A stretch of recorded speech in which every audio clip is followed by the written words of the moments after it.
Les contes buissonniers présentent Annie raconte. Bonjour à tous petits et grands. Nous sommes toujours au Tibet et aujourd'hui je vous raconte une histoire intitulée Parfait, tirée du livre Les contes du Tibet aux éditions Grunt. Il était une fois un pauvre homme qui avait beau travailler et travailler, il n'avait jamais un sou en poche. Un hiver que la neige recouvrait toute la campagne et qu'un vent âpre et glacé soufflait sur la terre, notre pauvre homme fit du bon feu dans sa chaumière pour qu'il y fasse bien chaud, alla chercher de la terre qu'il mit dans un pot où il planta un pépin de melon. Et quelque temps après, il récolta un beau gros melon. « Je vais le porter à l'empereur. Il me le paiera sûrement un bon prix pour me récompenser, » se dit-il.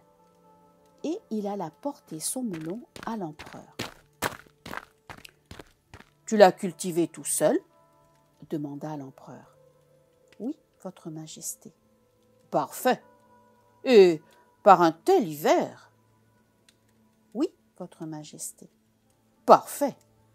Et tout cela uniquement pour venir me l'offrir ?» ?»« Oui, votre majesté. »« Parfait. » approuva l'empereur, qui reçut le melon du pauvre homme de ses propres mains et lui fit généreusement signe qu'il pouvait se retirer. Le pauvre homme sortit du palais impérial avec une telle faim au ventre qu'il en aurait pleuré. Il passait tout près d'une auberge quand il s'entendit appeler par l'aubergiste. « Oula, toi, tu ne veux pas venir manger des petits pâtés farcis de viande ?» Le pauvre homme ne fit pas beaucoup de manières pour accepter. Il entra dans l'auberge et se mit à table. L'aubergiste mit devant lui un plat plein de petits pâtés farcis. Il avait si faim qu'il avala tous les petits pâtés en moins d'une minute. « Tu as préparé cela tout seul ?» demanda-t-il. « Bien sûr, » dit l'aubergiste. « Parfait. La viande aussi ?»« Bien sûr. »« Parfait, » dit le pauvre homme en se levant et en se dirigeant vers la porte. « Hé là, que penserais-tu de payer ton écho avant de t'en aller ?» dit l'aubergiste en le rattrapant. Mais comme le pauvre homme n'avait pas un sou en poche, l'aubergiste se fâcha et le mena chez l'empereur, en l'accusant de vol.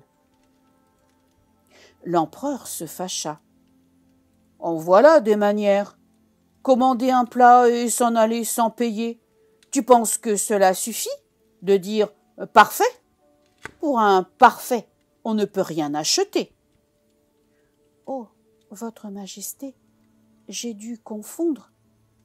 Il y a peu, je vous ai porté un melon très difficilement cultivé en plein hiver, et vous m'avez renvoyé chez moi en disant « parfait ». Je pensais que maintenant, chez nous, le mot « parfait » suffisait pour payer. Alors, c'est ce que j'ai fait en payant les pâtés. L'empereur, tout honteux, paya à l'aubergiste les petits pâtés et cette fois, il récompensa richement le pauvre homme. Et mon histoire est finie. Au revoir. J'espère que vous avez apprécié l'histoire. À la semaine prochaine.